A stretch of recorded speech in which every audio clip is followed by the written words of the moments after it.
Candidate Forum. My name is Jacob Birnbaum, and I'll be your moderator for this forum.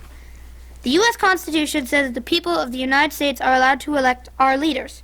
Even we, as students, understand how important it is to choose our leaders when casting our ballot, as the choices they make will affect our future.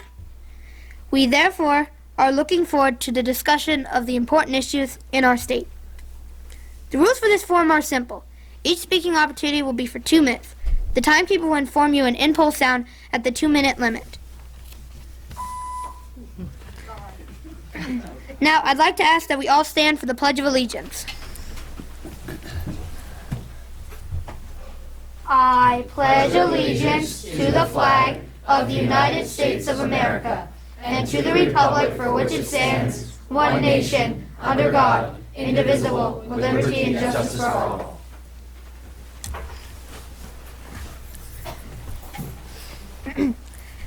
This evening, we will meet and learn more about our candidates for the Vermont House.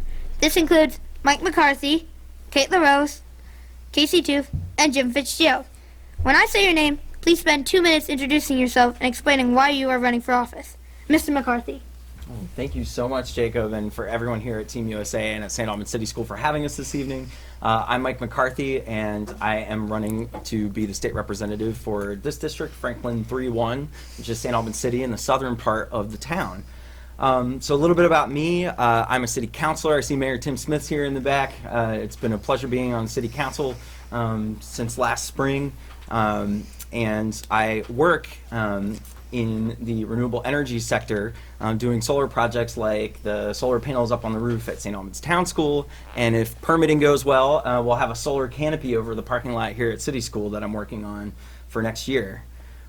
My campaign is about building an economy that works for everyone, and that includes students. My daughter Molly is a first grader here in Team Explorers, and I can't tell you how much I've valued how this community and the school, the staff, the teachers, just wrap our children in learning in a supportive environment, and I want to make sure that we have the ability in Vermont to continue to support a strong education system that we have today. I spent this afternoon at St. Michael's College talking about my job in renewable energy. St. Mike's is my alma mater, and we have the ability to really tackle what I think is going to be the most critical and what could be the biggest opportunity and is the biggest challenge that all of you in Team USA are going to face in your lives, and that's climate change. I am very proud to be doing a little bit of work to change the way that we get energy and to promote a lower carbon environment, and I think we can do that without raising regressive taxes. So I'm very, very pleased to be here tonight. I very much look forward to representing you, your parents, but especially I want to keep our comments to the future that we in the state legislature and the folks who serve you, the future that we can create for all of our students and children. It's a very exciting opportunity to be here, and this is the forum that I most look forward to in every election season. So thanks. Thank you, Mr. McCarthy. Ms. LaRose? Thank you, Jacob. And first, just an apology to everyone. I'm here tonight with a pretty severe double ear infection, and against the better judgment and wishes of my doctor, I said I was going to come tonight because this felt too important, but I'll be leaving immediately afterwards, so I won't be able to stay for the Senate portion. I'm Kate LaRose. I am also running for state representative for Franklin 3-1. I believe in the power of community and making sure that everyone has a place at the table. I am running because I want more of this for St. Albans as a citizen and as a mom raising my family here, including my 5-year-old Jackson, who just started kindergarten here at City School. I have an MBA, and I'm a gubernatorial appointee to 2 statewide boards. I served my country as a Peace Corps and an AmeriCorps Vista volunteer. I have worked with state departments of commerce and education, managing millions in state and federal funding, and at a small international business managing state and private contracts. For the past 2 years, I've been a director of a social services program where I lead a 7-member team that supports low-income families and entrepreneurs wanting to achieve their financial goals. These experiences have exposed me to the complicated and interrelated nature of business and economic systems and education, and the vital importance that small business plays in creating a thriving Main Street. These experiences have also underscored in me my belief of the limitless capacity of my community and my community members when we come together. This is why I'm running. Thank you. Mr. Fitzgerald? Wait, no. Mr. Tooth, sorry. Okay. Or go ahead. No, go ahead. Thank you. Thanks for having me. I really, like Mike said, I was looking forward to this debate or forum or whatever we want to call it when I first heard about it. My name is Casey Toof. I'm running for the House here in St. Albans. A little bit about myself. I grew up here in St. Albans. I grew up just a block away over on Savage Street, which is the street between where the city pool is, where I learned to swim, and the Little League field where I spent most of my summer.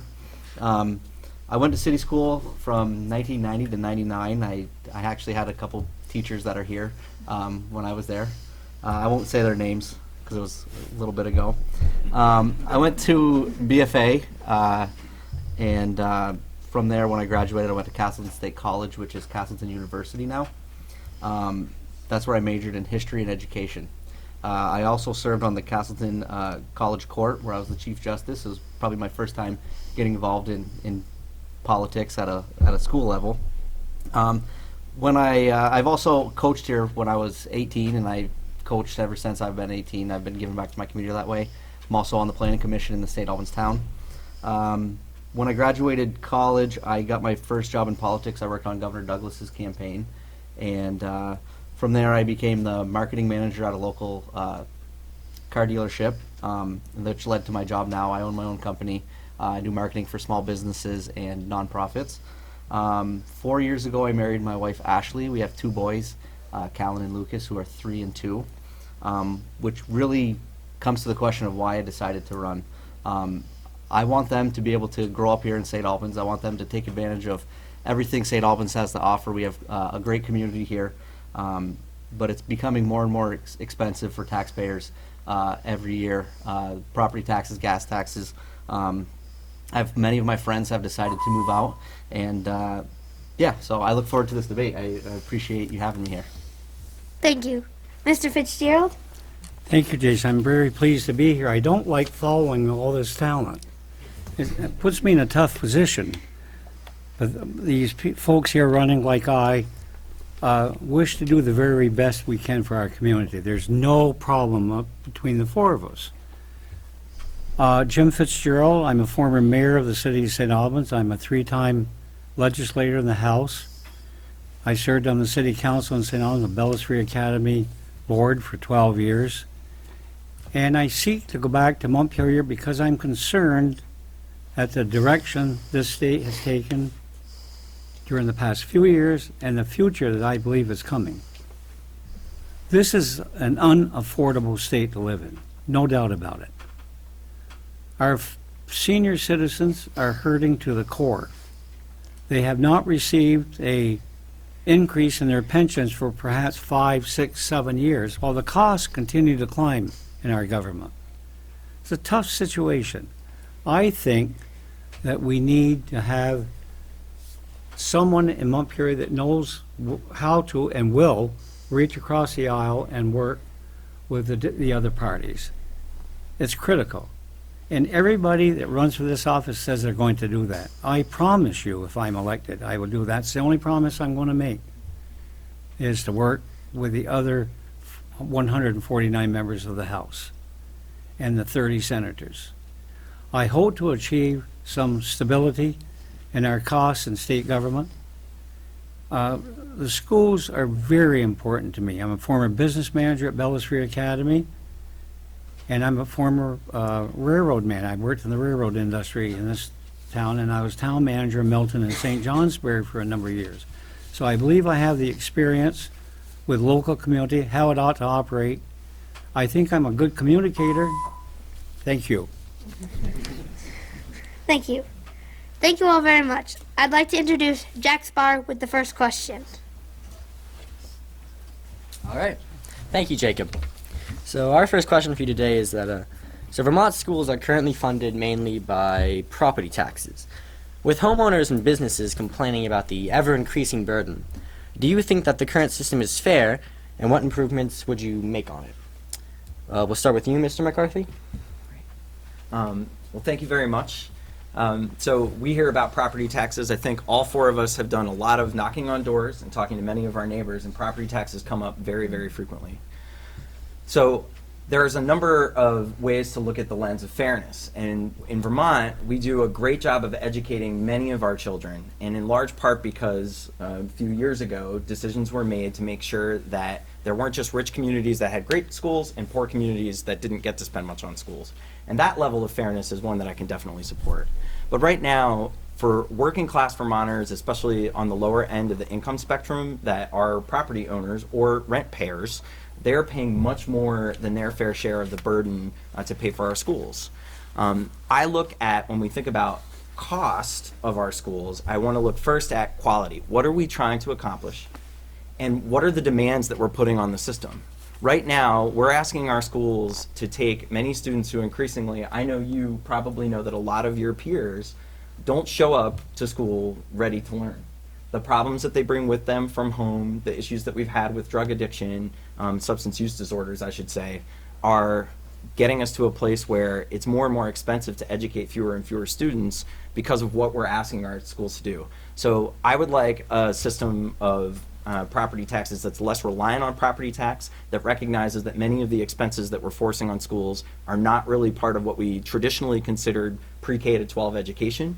And I believe that we could have a more fair tax system if we made it more based on income and ability to pay, rather than asking those who can least afford it, that happen to be property owners or rent payers, to pay more and more and more every year. But we need to make those critical investments in education, and I will always make sure that we're delivering for youth students and for the people of our community, and that we're making those early investments so that we don't have to make bigger investments in things like correction later. We'll go with you, Mr. Rose, and work our Thank way you. down. In 1997, Act 60 passed, and this created more equity for schools and for students. This also resulted in higher quality education for all. In other words, it created a much fairer system. Kids living in rich towns, kids living in poor towns were able to go to equitably funded schools. This is a fair system. Our current system of school funding, however, is not fair, and it's complicated and confusing to most.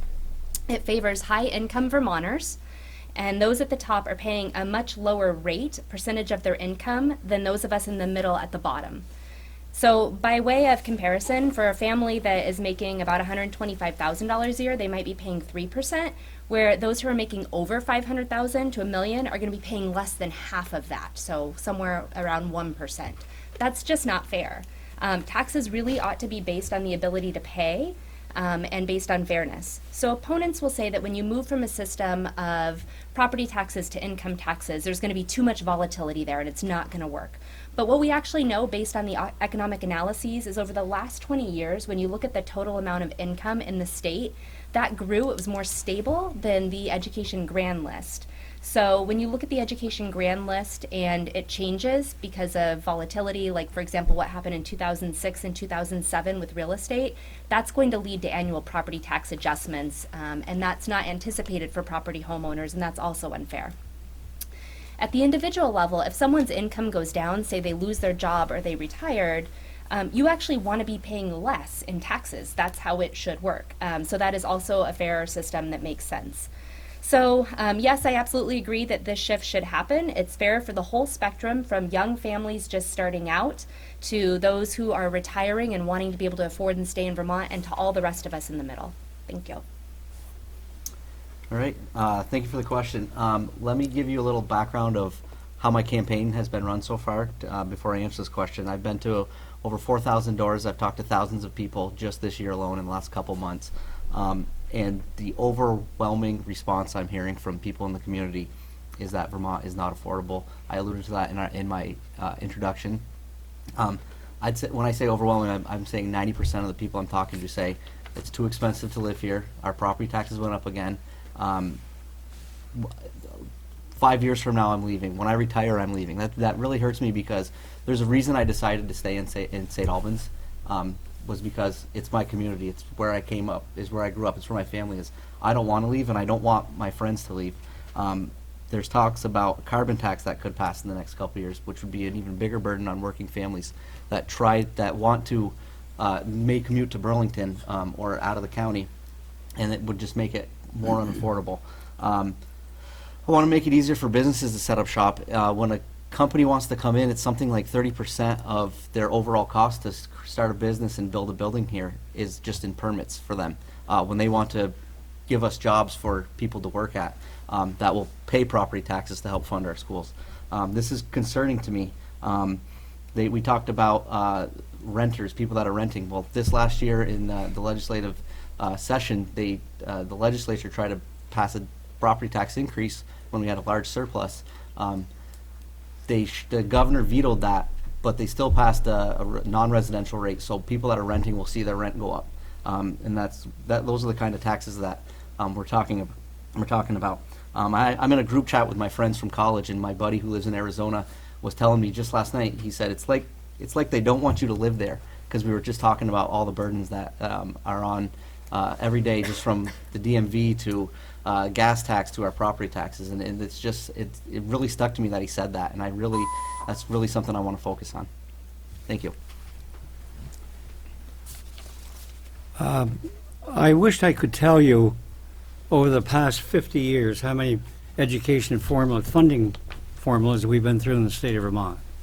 Many of those changes were what I call knee-jerk reactions. They were not well studied. They were keep them quiet and slap something down. Act 46, to some degree, has been exactly that case. I don't believe that Montpelier people intended to shut down our small schools. I have never thought that. But I do think that they wished and had hoped that the local officials would do that for them. It proves, again, folks, that one size doesn't fit all in this state. I'm a local control guy. I always have been a local control guy. I think we know best what we need for our kids in our schools, and I think we ought to handle those situations locally. Yes, the state has to help us, and yes, the state has to guide us. They don't have to be the whole show. I think, quite honestly, that we get a lot of mileage out of the school taxes that we pay. It's strange from what I'm hearing. I ran a very informal poll on Facebook this fall, and I asked folks what they thought about the income tax funding education instead of the present system of the property taxes. I was stunned. 65% of those who responded, and there were 60 people who responded, said no, don't go to the income tax. I would have bet it was going to be any other way to that, but I'm still willing to look at that if it becomes an issue in Montpelier, and I think it will. I do think that I favor that to some degree. I think there's got to be a solution where we try to fund it, get the best bang we can for the bucks we spend. All right, thank you. I'd now like to welcome Nicholas Crespin up for the second question. Thank you, Jack. As some of you may know, we are part of the Maple Run Unified School District. Act 41 states that all schools must be consolidated by the end of 2019. What are your thoughts on the current status of the consolidation, and what impact has it had on Vermont education? We'll start with you, Ms. LaRose. Thank you. So we have a lot to be proud of when it comes to our education system in Vermont and here locally in St. Albans. This is a result of our continued investment in what we believe to be a public good, education, which benefits our students, our community, and our state's economy as a whole. We here in St. Albans voluntarily made the merger, and we made that successfully. And that's resulted in more options for students and families. That's resulted in being able to share personnel between schools, and also over $1 million in savings, which is significant. This demonstrates the positive outcomes that were intended in Act 46.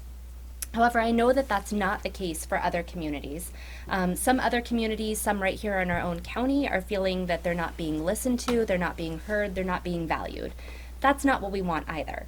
Right now, where we're at with Act 46 and school mergers, the State Board of Education has final say, and we have up to 35 school districts right now that are going to be joining a statewide lawsuit. So right now, it's not currently a legislative issue. Right now, it's being meted out as the act was intended.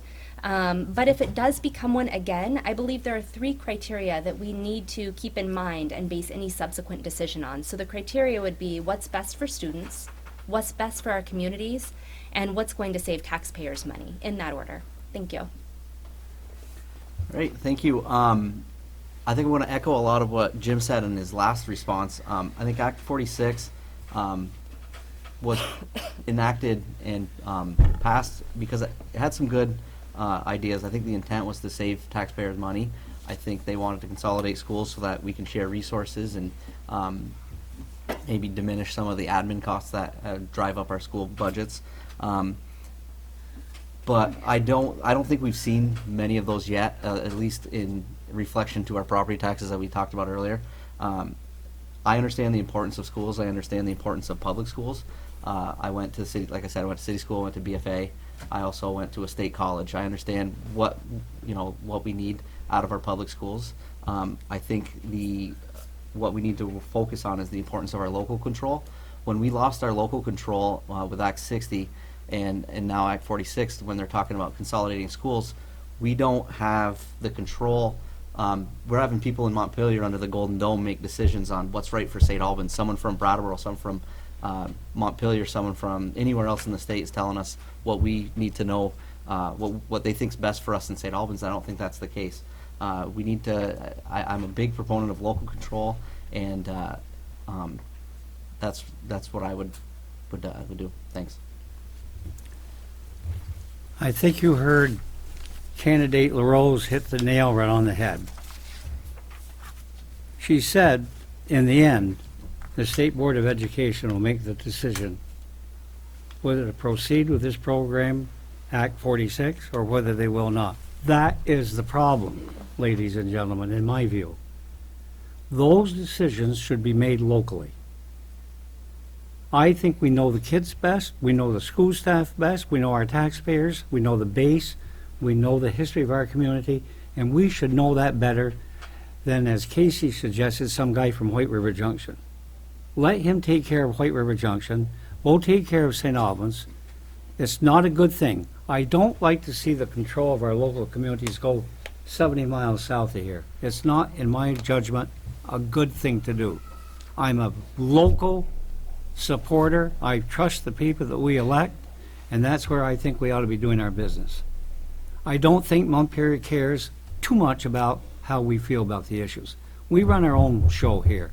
We're independent Vermonters, and St. Albans people have always led the way as being independents. I think we ought to stay with that course of action, and that's certainly what I will push for if I'm fortunate enough to be elected. So, Act 46 was really pushed as 2 things. It was going to save money, which is very debatable, and it was supposed to be designed to increase the quality and the access to a diversity of programming for students in small schools that couldn't offer things like, say, foreign language or different kinds of arts or music, because we have some schools that are very, very small. We're fortunate in this community that Act 46, I think, was really a net gain for us. Our communities, Fairfield, St. Albans City, and St. Albans Town, were well positioned to take advantage of a consolidation, and we're in a lot of ways moving in that direction.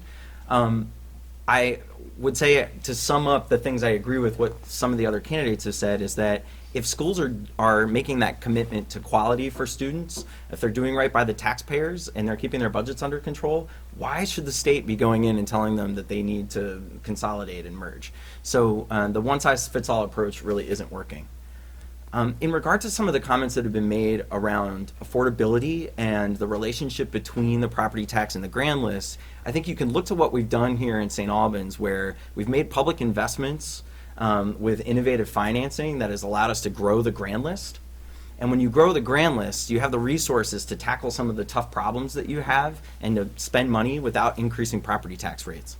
So the real way out of the kind of crisis that we have of the ability to afford property taxes is that we need economic growth. And that's going to come from probably some very smart and targeted public investments that help industries grow, but it's really going to come in terms of the private investment and us laying out the infrastructure and the regulatory environment as legislators so that businesses can grow. I was at a steel manufacturer this morning talking to them about saving money and doing a project with my business. And what they were saying they really need is more skilled workers. And those investments we're making in education are going to help our economy grow. So that's really the way that we make things more affordable from a property tax perspective. All right. I'd like to introduce Jackson Hayes for the next question.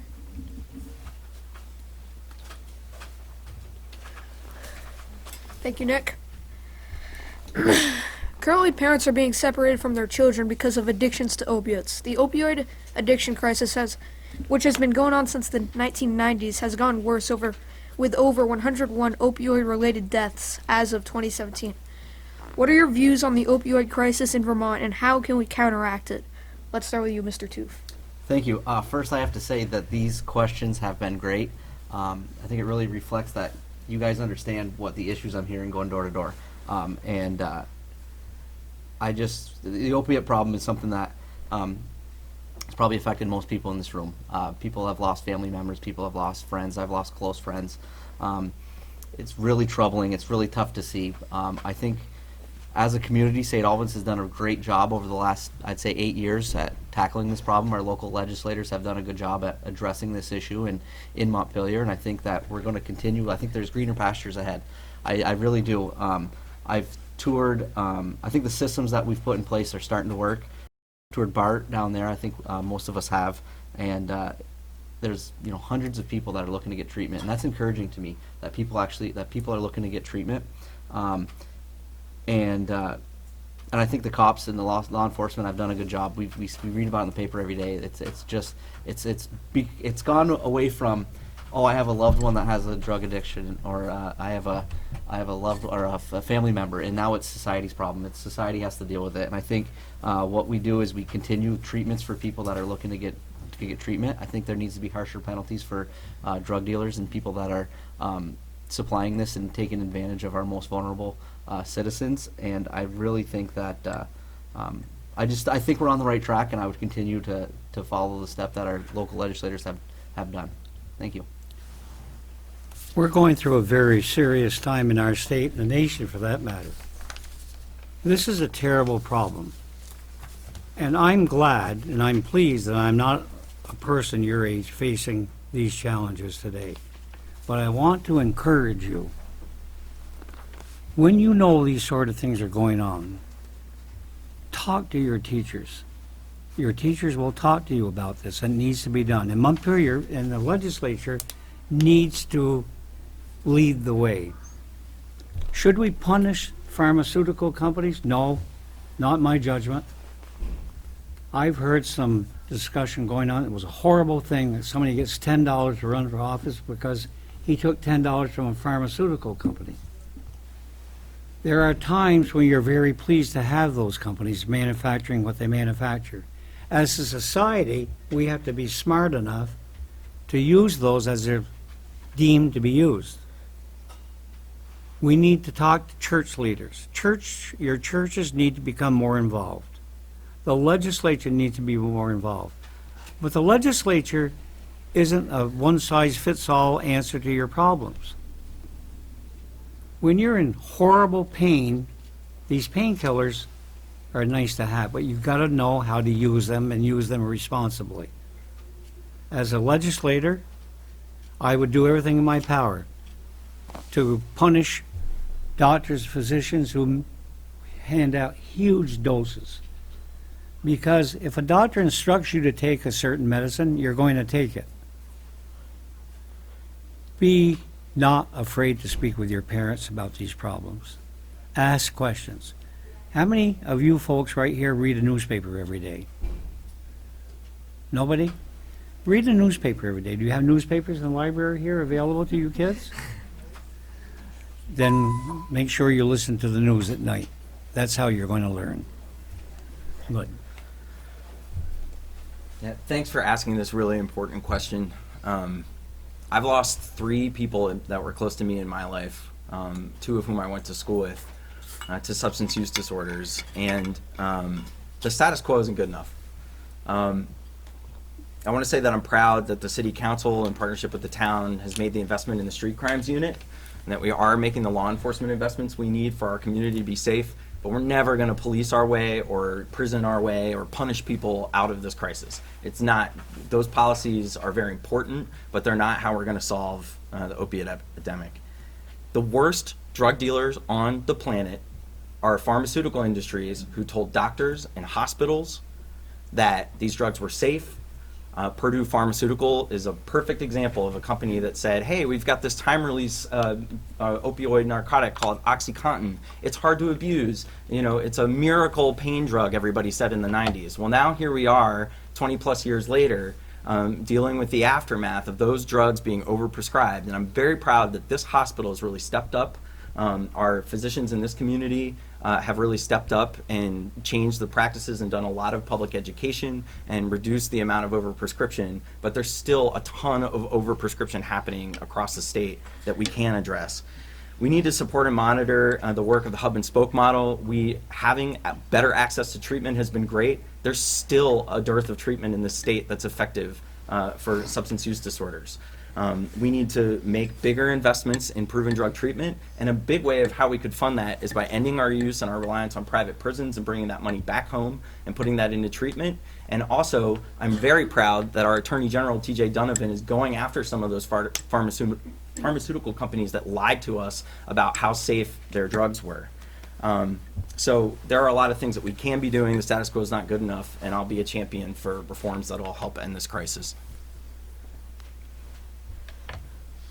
Thank you, Jackson. So first I want to share a couple of statistics from the National Institutes of Health and the National Institute of Drug Abuse. The first is that roughly 21 to 29% of patients prescribed opioids for chronic pain misuse them. Between 8 and 12% develop an opioid use disorder, and about 80% of people who used heroin first misused prescription opioids. So this is a problem, clearly, and this is a problem at the manufacturer level. Mr. Fitzgerald brought up in passing campaign contributions, and just like big tobacco, big pharma manufacturers absolutely knew what the risks were. In some cases, intentionally misled or lied to doctors, and doctors in turn had to mislead and lie to people taking the medicine and creating and perpetuating this epidemic. This is not okay. I will not take any campaign contributions from big tobacco or big pharma. I know that's not the same for everyone in this room. That, I think, needs to end. Also, last year in Vermont, when we had 107 deaths, that was the third straight year of record fatalities here in Vermont. 91% of deaths involve people with histories of prescription opiates. There is a direct, clear link here to how this works. And while this is happening, opioid producers are making record profits. Vermont, however, spent $70 million for opiate treatment programs between 2012 and 2017. I think we need to expand what's working, many of which were already named: the BART Treatment Center, the Hub and Spoke Addiction Treatment Centers, making Narcan, the opioid overdose reversing drug, more readily available, and increasing the use of medication-assisted therapy, MAT, in prisons. I also think we need to continue to limit and monitor painkiller prescriptions. So how are we going to pay for it? I absolutely agree that we hold manufacturers responsible. They're making killer profits while people are dying in the streets. So we need to hold them accountable for the death and destruction that's happening. The lawsuit against Purdue Pharma is one example, and we also need to tax opioid producers.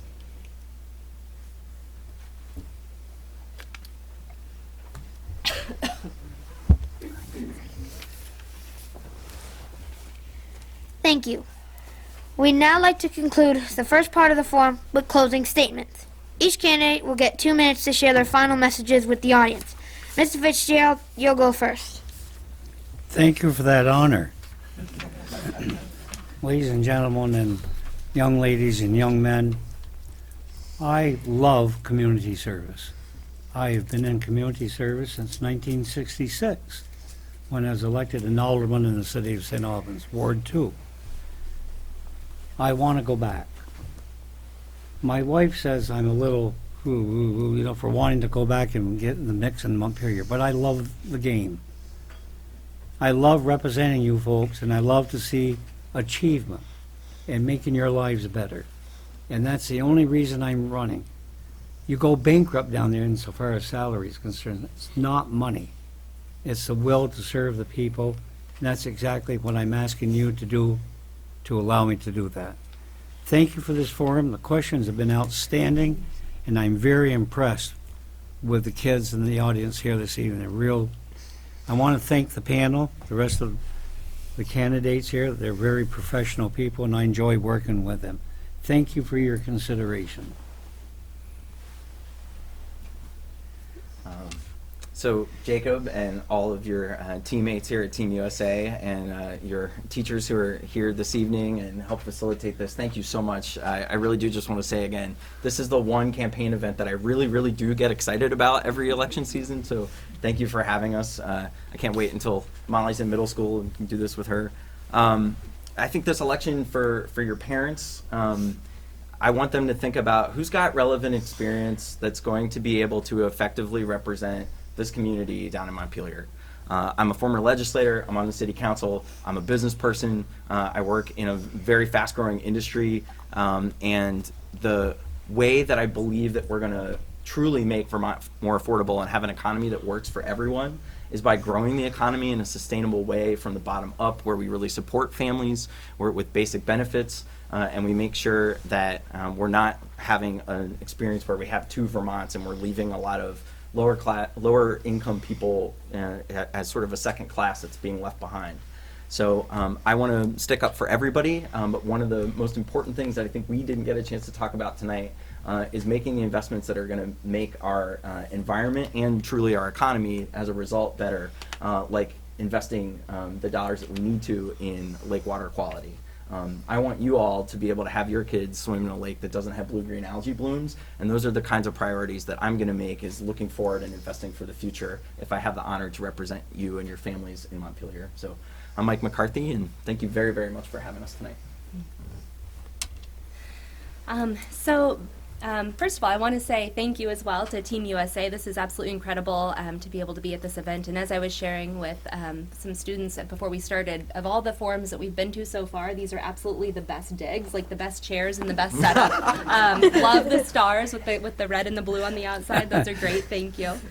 And also, two of us here from the group of four, two of us will be going on to Montpelier to serve our community. And no matter who goes on, we want to make sure that we're investing in the best thing possible to invest in for our community. So I brought a book that's just about that I want to give to everyone who's running, so that if you go on to serve us, you will you'll have this resource. And I'll leave a book for Team USA as well.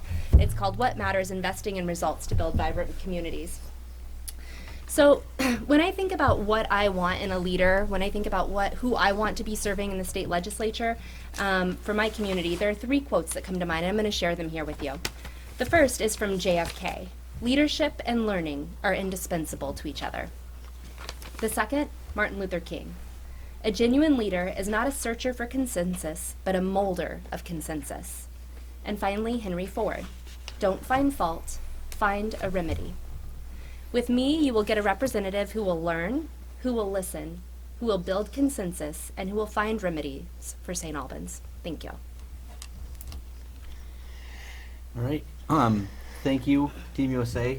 Thank you, everyone, for being here. Thank you to the candidates. This is obviously not an easy thing to do, so I really appreciate everyone throwing their hat in the ring. We have about 20 days left until the election, and I'm glad to see everyone's out working. And it's just to be said, it's really important to be involved. I gotta say, I'm glad to see that our future of our community is really knowledgeable on all these topics, and they're actually talking about things that we're talking about on the campaign trail. I'm a product of St. Albans. I'm a product of this community. I grew up here. I sat in these chairs 21 years ago, and I want to make it easier for my friends and your generation to be able to stay here and grow up, raise a family, and find a job here. By doing that, I want to lower the tax burden, like I said.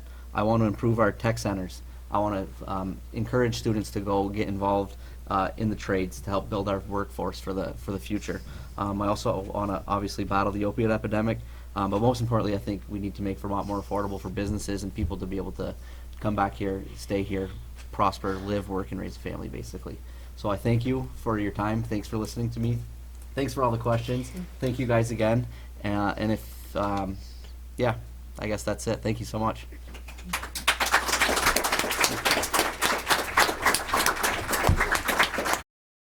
Okay. We'd like to thank you for taking the time out of your busy schedules to come. In just a few minutes, we will begin the Senate Forum. On behalf of Team USA, we'd like to give you each a Team USA bracelet before you go. We will be taking a quick 5-minute intermission while we get the senators set up. Thank you.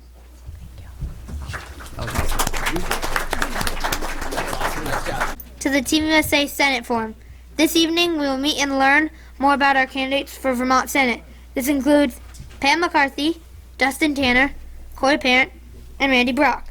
When I say your name, please spend 2 minutes introducing yourself and explaining why you are running for office. Ms. McCarthy.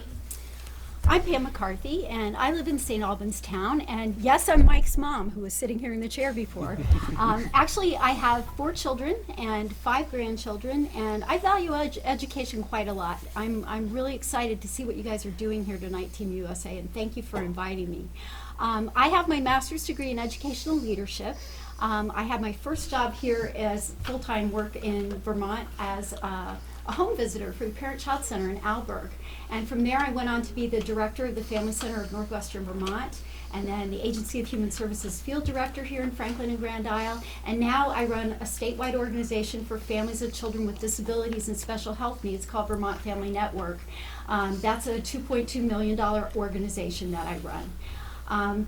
I am running because I really am constantly asking myself, where am I best placed to make a difference? I've worked in early education and human services for a really long time, and I think I will bring a lot of experience, both from my leadership roles and from my life experience, to this position if I'm lucky enough to be elected. I really want to serve my community. I want to serve the state. And I think that Franklin County and Alberg can set a standard for national types of things if we're lucky. We do some really good work here in our community, and I'm anxious to serve. So thanks for inviting me tonight. Thank you. Mr. Tanner? Yeah, I want to start out by saying that I'm really excited to be here. The last couple election cycles I have seen as other candidates have done the Team USA forums, and I've always wanted to be in one of them myself, so now I get that chance to live that opportunity.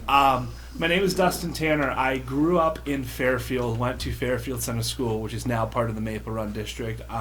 Went to high school in Enosburg Falls, Vermont, and when I graduated was faced with the challenge of climbing my way out of poverty. I grew up in a very low-income home with my mother just working and my stepfather disabled, so my entire life has been living paycheck to paycheck and trying to work my way up. And that's part of why I'm running for office this year. There are a lot of people who don't have time to advocate for themselves. There are a lot of people who the next worry is, where's our next meal coming from? Where's our next dollar coming from? And they don't have time to run for office. So now that I have gotten to the point where I am employed full-time and making ends meet, I have decided to throw my hat in to run for Senate because it's important to me. I went to college at CCV. I did Cold Hollow Career Center up in Enosburg, and I work at Milton High School now. So I work in a high school every day, along with coaching middle school track, so I get to see what students are dealing with. So it's awesome to be able to do a forum in St. Albans City School. I did go to school here for 1 year. I did my Head Start program here when I was like 4. So originally lived in St. Albans for like 1 year, so it's nice to be back here. Thank you. Thank you. Mr. Brock? Hi, my name is Randy Brock. I've had kind of an unusual career. I started off as a soldier, and then I became a police officer. Then I started a business here in Vermont with just myself. Once it grew to about 1,000 employees across the country, I sold the business, went to work for a large financial services company, and then when I left there, I decided, gee, maybe I should try to do something else to give back. And so I was elected Vermont State Auditor. The auditor is the one who's responsible for looking at the books of the state and making sure that they balance. I did that for 2 years, and then I was elected to the Senate. I'm now in my 3rd term of the Senate, and I'm seeking a 4th term. And in the Senate, I've never had so much fun. It's a very interesting place to be because you deal with big issues, issues such as school financing, such as the opiate epidemic, such as how to fix education, but you also deal with the small things that aren't really small because they affect people. When Habitat for Humanity in Highgate didn't have a place to go, their senator helped them try to find a solution. When West Rock in Sheldon had a problem dealing with Efficiency Vermont, they looked to their senators and their representatives to try to work with the state agencies to find something that worked for them in order to keep 150 jobs here in Franklin County. Those are the things that a senator does. It's very rewarding. I like to do what I do, and I hope to go back to Montpelier again in January to continue doing those things. Thanks so much. Thank you. Mr. Parent? Hi everyone, my name is Corey Parent. I'm your current state representative here in St. Albans City and part of St. Albans Town. I do have to admit I have a little unfair advantage, I think, of anyone here. I'm a city school alum, and a lot of your teachers here were teachers that I had growing up. In fact, I was just writing down the list of political offices I've held. It started getting elected to the student council in 6th grade here.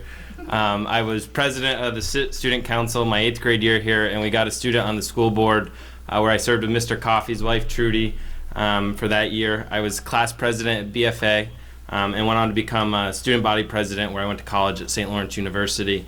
And there at 19 years old, I managed a $1.5 million budget. And we, planned activities on campus and did all that fun stuff. It was right here in this school that, I learned how great of a community we have. Growing up here in St. Albans, the great teachers I had, some of the best mentors in my life. I'm still good friends with a lot of them. Mr. Delorier, who's no longer a teacher here, is still one of my biggest mentors, who I talked to about political issues. He was mayor of St. Albans at the time. He was my teacher. And all these experiences, have led me to get back to the community that I love, more than just about anything in this world. Being state representative has been the biggest honor in my life at this point professionally, and I decided to run for the state senate because there was, one, a retirement, but two, I think we needed to bring a new perspective to the state senate. Someone who was a little younger, somebody who fought for priorities from this community, ones that we've heard in the last debate: affordability, economic development, combating our opiate epidemic, and one that I just figured out here, that if elected to the state senate, I'd be the first St. Albans City School student ever elected to the state senate. So I think that'd be something neat that you guys could look to. I only graduated here 14 years ago.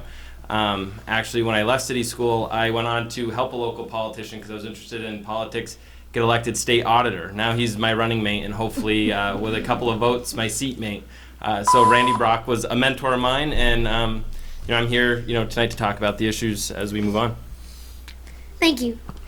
I'd now like to introduce Lucas Wagner with the first question.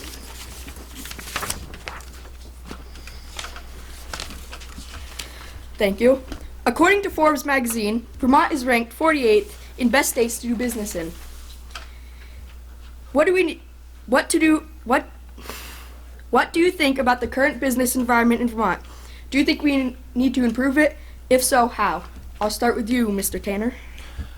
Yeah, like anything, we can always do better. I have heard from many business owners that Vermont is hard to do business in, and I've seen, my best friend used to own a restaurant. They owned Halverson's Cafe, or Halby's up in Enosburg, and I've seen what they've struggled with growing up, and I've seen how hard it can be to own a business in Vermont. So we can always do better. My approach for doing better and making Vermont more business friendly would be the if you build it, they will come type of mentality. You look at what we've done in St. Albans with the funding and making the downtown a beautiful place. Just in 2008, there were no businesses here for the most part because everything was shut down, and now we have new sidewalks, new roads, and it's a walkable place, and there's, one or two storefronts that are empty now? And I think by improving the infrastructure, you can attract more businesses to Vermont.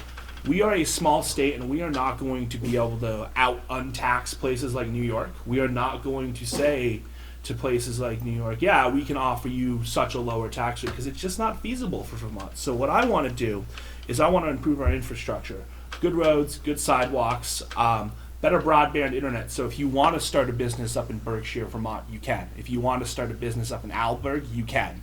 Right now, you're really limited to as where you can set up shop because of the way our state is structured and how broadband has not gotten to every corner of the state.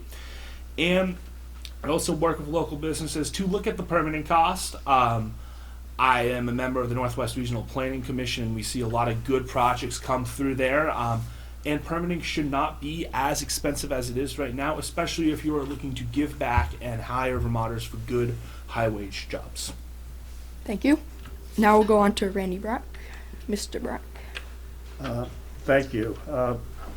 If you ask people what concerns them more than anything else, it's jobs and the economy in Vermont. It's the issue of Vermont is a high-cost place to do business. Our energy costs are high, our electricity costs are high, low compared to New England, but high compared to the rest of the country. Our regulatory environment is complex and obscure, and it's very difficult for people to start a new business and maintain it. More than that, we have a high tax structure in Vermont, tax structure that makes us uncompetitive with a lot of other parts of the country in which taxes are lower, particularly business taxes. One of the reasons is our spending, and that's something where I think we can do an awful lot. We can look at how we spend money. So often we start new programs and we spend huge amounts of money on them, but we don't go back and look at asking ourselves, are these things really working? Are we getting the biggest bang for our buck? We don't go back and look at what we've done, and that's one of the ways in which we can save money by doing things that are more efficient and more effective and stopping doing things that are not. We can look at our overall tax structure, which is a major problem. So often we go out and we put a Band-Aid on an issue, such as, for example, property tax. And I know we're going to talk about that later, in which we say, hey, our property taxes are too high, so therefore let's go fix property taxes. Well, that's not the sole problem. The problem is the entire tax code. And each part of it relates to the other part, and you got to do it all at once. We haven't done that. However, I added to the tax bill this year something called the Tax Structure Commission that's designed to step back and look at all of our taxes as a whole and try to figure out how to make them fair, more equitable, more efficient, lower cost to operate, and get more bang for our buck. Those are the kinds of things that we need to do in order to solve this problem. Thank you. On to you, Mr. Parent. So when I went to St. Lawrence University, I went and earned an economics degree, and one of the phrases we hear there is one that I don't think many people in state government get. It's not for the benevolence of the butcher that we get our meat every day.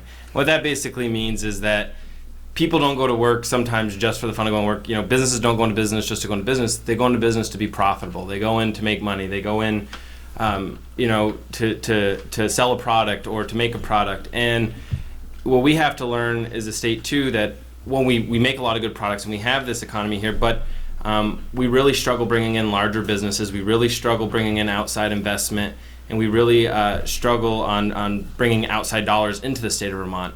If we don't promote our state a little bit better and follow some of the policies Randy's talking about, lowering taxes and so on and so forth, we lose out on that. And where I really find that is one of the other questions we're going to get to here is younger people. Many businesses, and especially you folks here sitting in the front row, small businesses a lot of times can't take on the risk of hiring a new employee. It needs to be a larger business.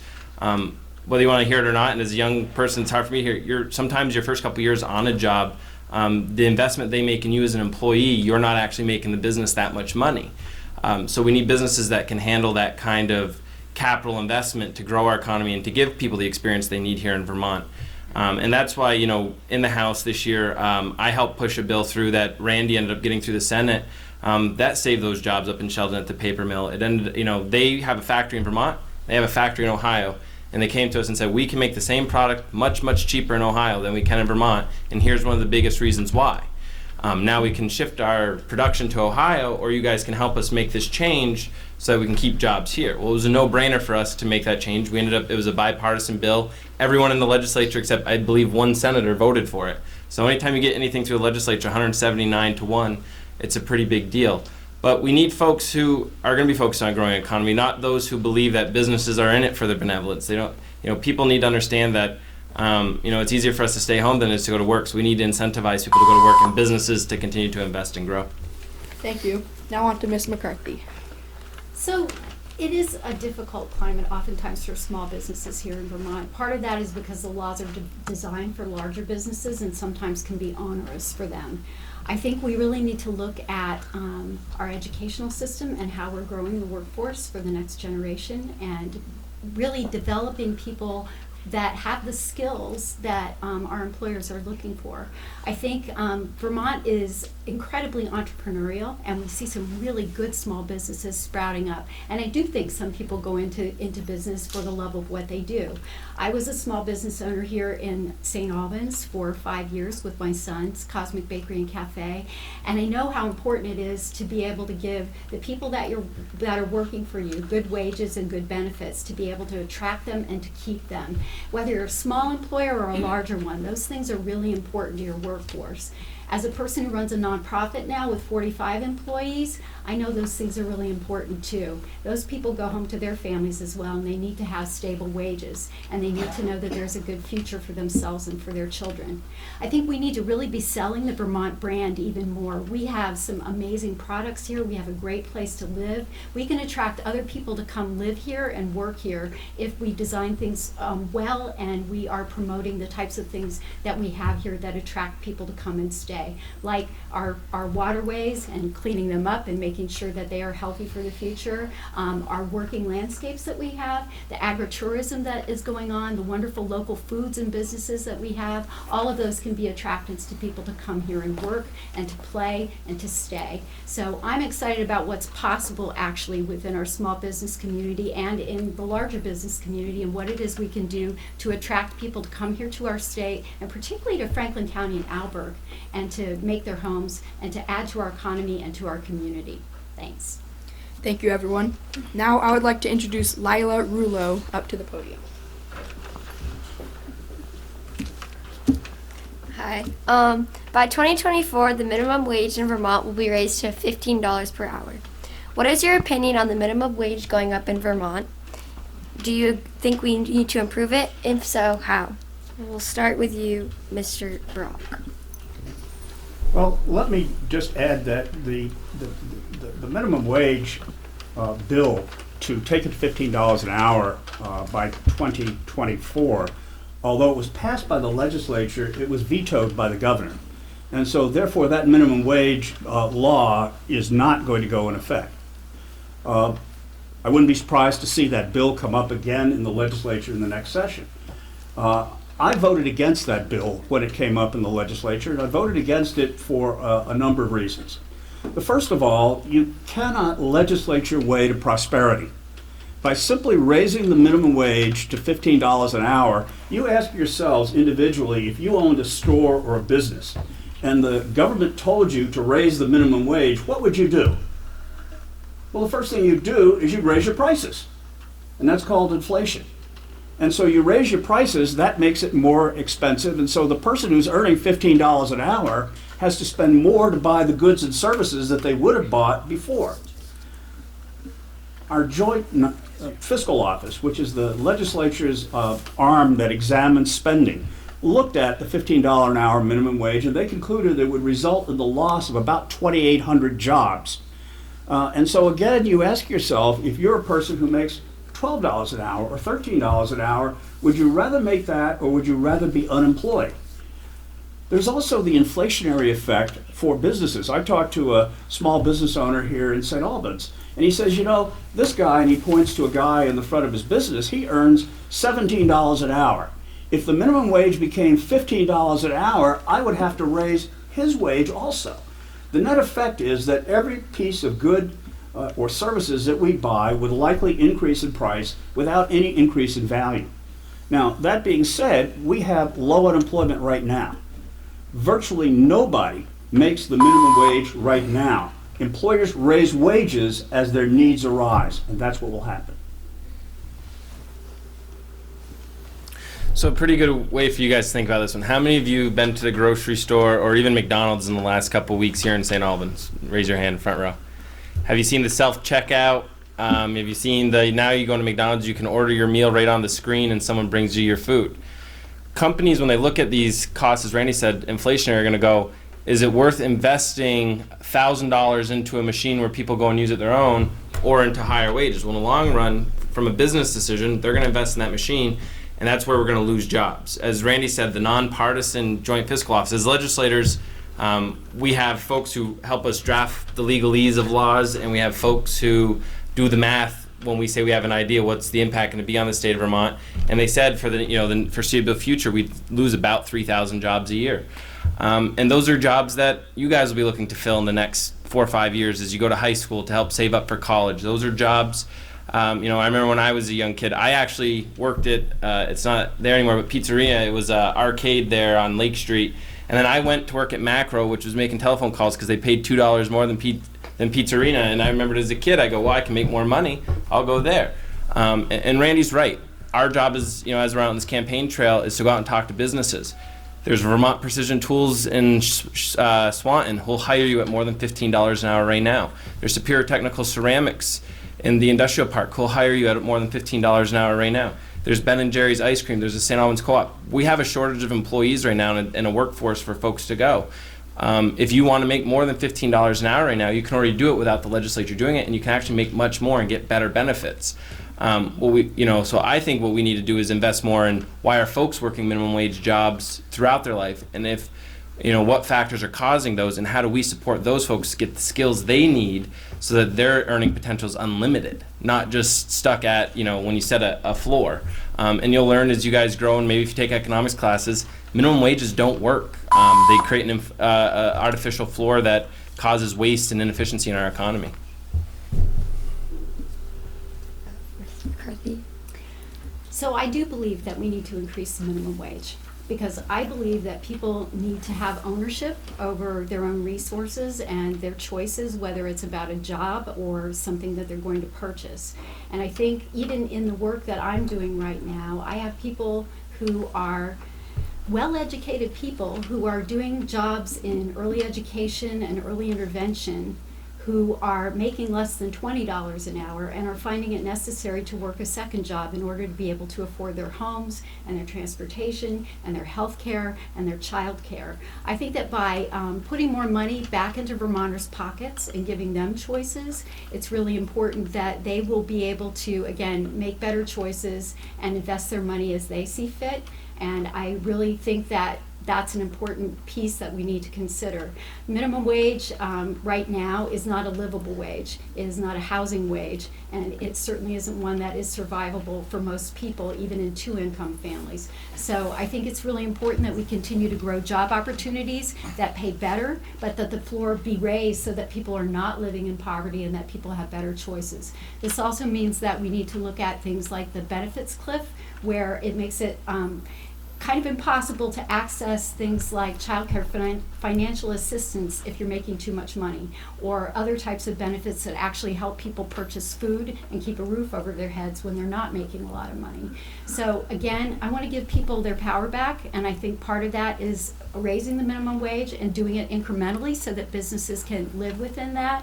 And I think there are other things that we need to consider in order to stabilize our families and our communities and give our kids a good future. Thanks. So the first part that I want to address when it comes to the minimum wage is why we have the minimum wage is because of a labor movement where people fought for everything they had. Back in before the Industrial Revolution, while this stuff happened, you would work in a factory and make pennies for a day of work, make pennies for 10 hours of work, make pennies for 16 hours of work. So the minimum wage was not put in as something to help boost the economy. It was put in to give people who agreed to work just a standard of living, a minimum of, hey, you work this many hours, you get paid this much. That's why we have a minimum wage. We have 5,000 people living in poverty in Franklin County. These are U.S. Census numbers from the last census. We have around 5,000 people living in poverty, and a lot of those people do want to try to work, but when you try to work your way out of poverty, the system cuts you off at the knees. I worked at Maple Fields for about a year in 2012, and when I went to ask for a raise, they told me it wasn't in the budget.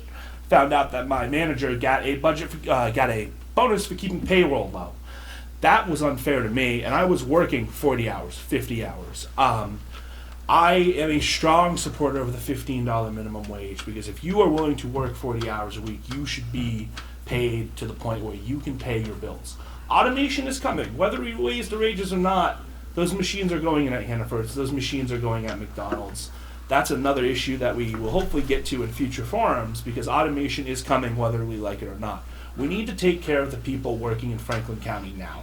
We work in a service industry, and if you look at the people working these minimum wage or low wage jobs, a lot of them are support staff in school. A lot of them are students who have gone and gotten educated and cannot find jobs in their field. And a good amount of them are single mothers who are just trying to put food on the table. My mother did this for me, and I couldn't thank her enough, because she worked 40, 50 hours just trying to put food on the table because the wages were not enough. So yes, it's a good thing, and I support it. Thank you. I'd now like to welcome up Jack Ford.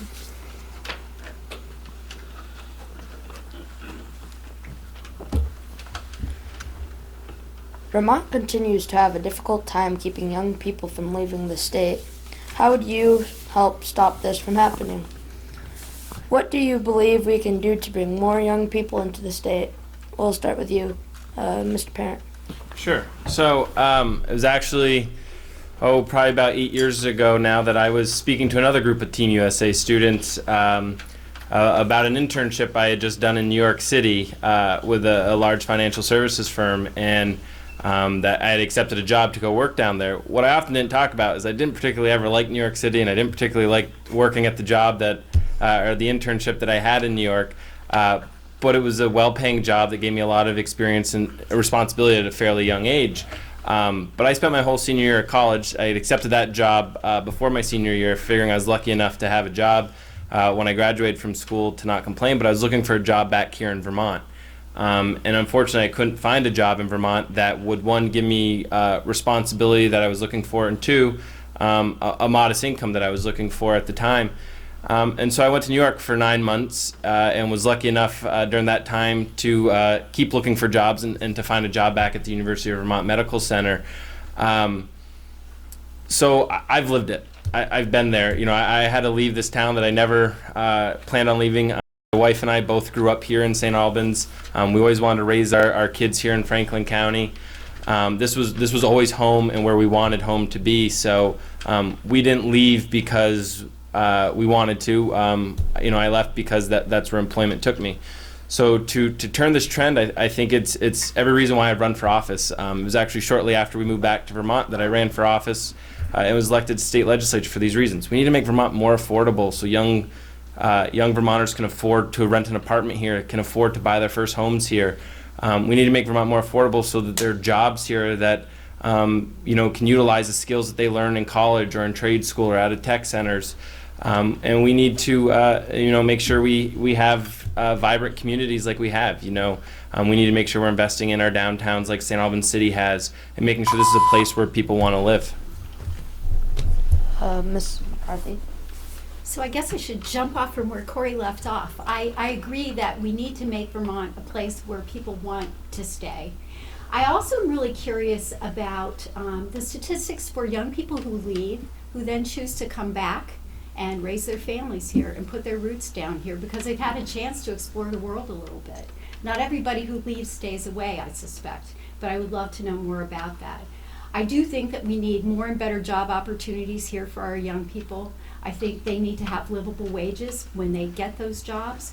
I think we need to make sure that our communities are places that people want to come to and to stay, whether we're attracting new people to come as a workforce or we're trying to keep the young people who are here, because they are our future. And I think when you have vibrant downtowns like we have right now in St. Albans with livable, walkable, healthy kinds of things to do, it's really an important draw. And that's something we can promote too. We could talk about the importance of the things that we already have here and the types of things that will keep young people here. We need to understand their reasons for going away, whether it's for employment or to travel and learn more about the world or to try their wings a little bit before they come back and put down roots again. I think we need to know those things, and I think we need to hear what it is that they want in order to keep them here, which I'm sure is not the least of which is a quality of life, which includes a livable wage and a job that helps them meet their hopes and dreams. Thanks. So yeah, Vermont, I think we all agree that we want people coming into Vermont, all four of us up here. And Vermont is a wonderful place to live. I am lucky that I was able to find some employment. While I've had to work twice or 3 times as hard, I've been able to stay in Franklin County for the most part. Right on the outside in Milton now, where I do make a living wage. And actually I met my significant other because she came from New Jersey because she did not like New Jersey and chose Vermont to relocate to.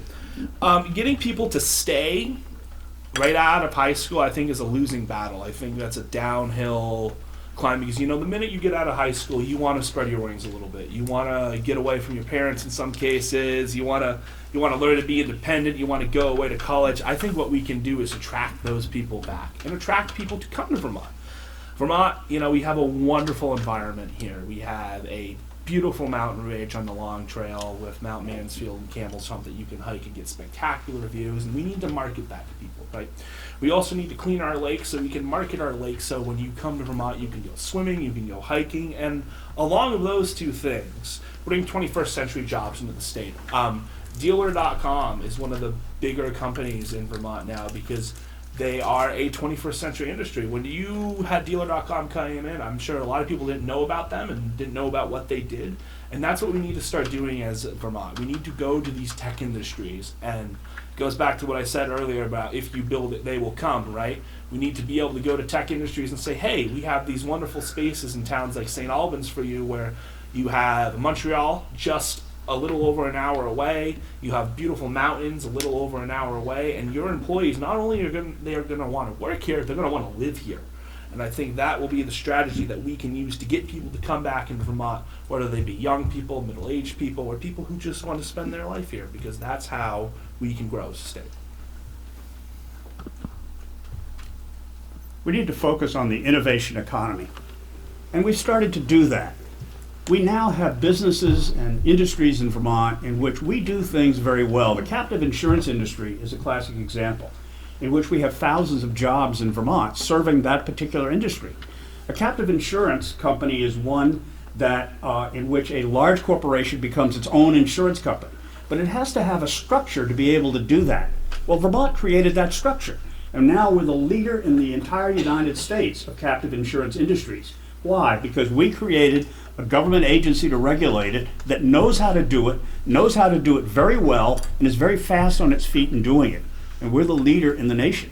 There are other industries like the benefit corporation in which we could become the center of benefit corporations in America by providing, again, the kind of structure. Those are things that create jobs, and it's amazing, like in captive insurance, the kinds of jobs and the range that it produces. There are other industries like blockchain technology in which we're also involved. The state has a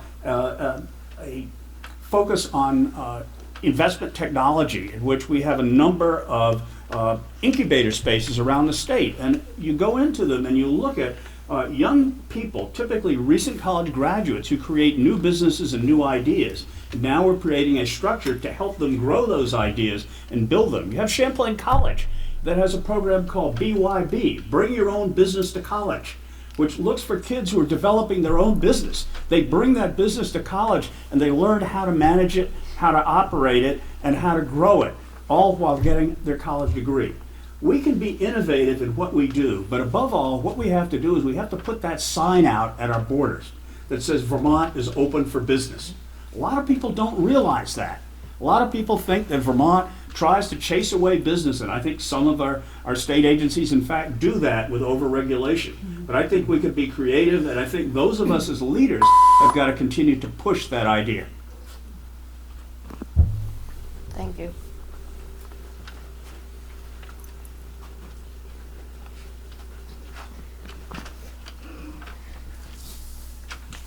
Thank you. Now we will have the candidates give their closing statements. Each candidate will get 2 minutes to share their final messages with the audience. Ms. McCarthy, you'll go first. First and foremost, I want to thank Team USA and your teachers and your school for hosting us tonight. This has been delightful. Corey had said to me last night in another place, this is the best one, and it really has been. I'm so glad to be here tonight.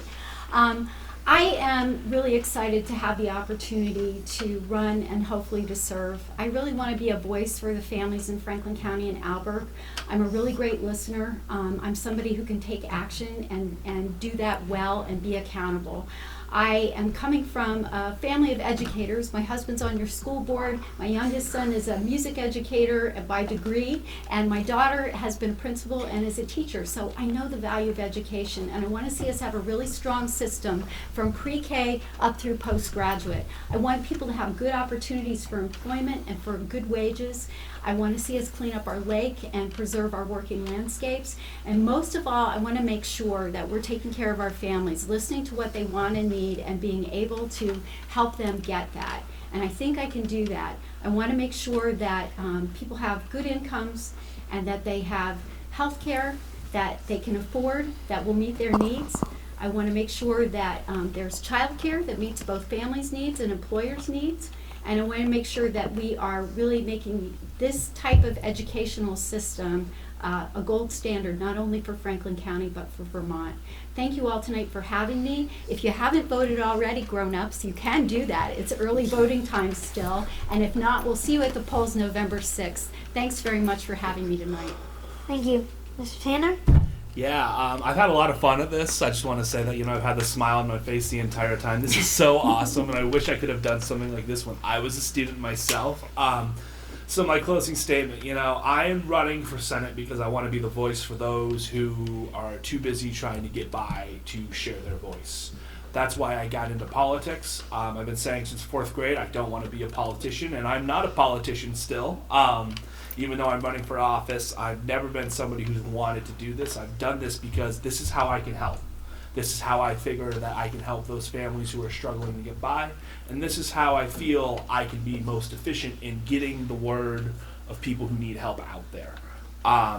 If you want more information about me, you can visit my website, tannerforsenate.com. And I'm running because I want to listen to everybody as well. That's a big thing for me. Every side of the aisle. I have one of my best friends is a Republican and is voting for the Republicans to my left here. And I still have wonderful debates with him every week. And I'm asking for your vote because I think it'd be important to get a working class person who works in the school and understands the struggle of living paycheck to paycheck, making your laws. When it comes to affordability, who better to know about affordability than someone who's had to get a whole week with $40 in their bank account, right? Because I've had to live that, and I've had to live that. Even this year I've had to live that. So I ask for your vote because it's time to put somebody down in Montpelier who understands what it's like to pull themselves up by their own bootstraps. Thank you. Mr. Brock? A lot of my focus is on building an economy that works, of jobs and opportunity, of a great school system at a price taxpayers could afford, but with a focus on knowing that individual Vermonters need more money in their pockets and a recognition that they probably know how to spend that money better than those of us in Montpelier do. That's what I've focused on doing in everything that I do in Montpelier. I believe in listening, and I believe in acting on what I hear. I don't believe in listening, though, blankly. I look at also, prove it to me, tell me in the questions that I ask that the programs and how we're spending your taxpayer money is in fact working. Tell me about education, of how kids are doing with the education that they get. Are they learning what we're hoping that they do in fact learn and are able to use that information? This forum tonight was great. You guys asked the right questions, and you asked them very, very well, and you made us think and you made us answer them. And that's what we hope to do in the legislature, is ask each other those same kinds of questions and learn from them and act on them. But don't just listen to what we've said tonight. I ask each one of you to think a little bit politically, and 6 months from now, 8 months from now, 2 years from now, as you look at whoever you elect to these offices, look at what we've done, and then ask, did we really answer your questions, and did we answer them accurately? It's time for each of you to think about where you might go politically. Corey's a classic example of how a kid could start at your age, looking at what happens in Montpelier and getting involved and actually making a difference. You're the future leadership of the state. And I really encourage you to take up that mantle, and thank you for what you've done thus far. Thank you. Mr. Parent? One of my favorite poems I've ever read or had the opportunity to listen to, it's I don't remember the name of it necessarily, but it's about a bridge builder, someone who comes to a chasm vast and wide and builds a bridge. He gets across the chasm and then builds a bridge back, and someone else goes, fellow traveler, why do you build the bridge? You already passed the chasm. He goes, I don't build it for me, I build it for the person to come. I've been lucky to grow up here in St. Albans. I've been lucky to have great parents and great mentors and folks like Randy who've allowed me to develop into the person who I am today. And I'm running for state senate so that I can help build the bridge a few more steps further so that you guys can continue on, and build a few more steps so that my son, just born 4 months ago, can continue on. Now, each of those steps are issues we talk about: affordability, jobs, our opiate epidemic. We all have challenges that we have to build upon, and we all have to do better than the generation that came before us. It was at this school that I learned to leave a place cleaner and better than when you found it, and that's exactly what I'm trying to do for our community and our county. I'm trying to leave it a little bit better than the way I'm inheriting it, so that you guys have a little better place to come back to. And I hope that you guys take up the same mantle and do that, so that my son and his future siblings have that same opportunity to make this community a little bit better place. So to put it bluntly, when we put all the issues aside, I'm running to build that bridge a little bit further so that you guys can take on the mantle and lead our community forward. Thank you. Thank you. This concludes the 2018 Team USA Candidate Forum. We'd like to thank you again for joining us, and we'd wish you the best luck in November. On behalf of Team USA, in appreciation for your time, we'd like to give you each a Team USA bracelet. Thank you.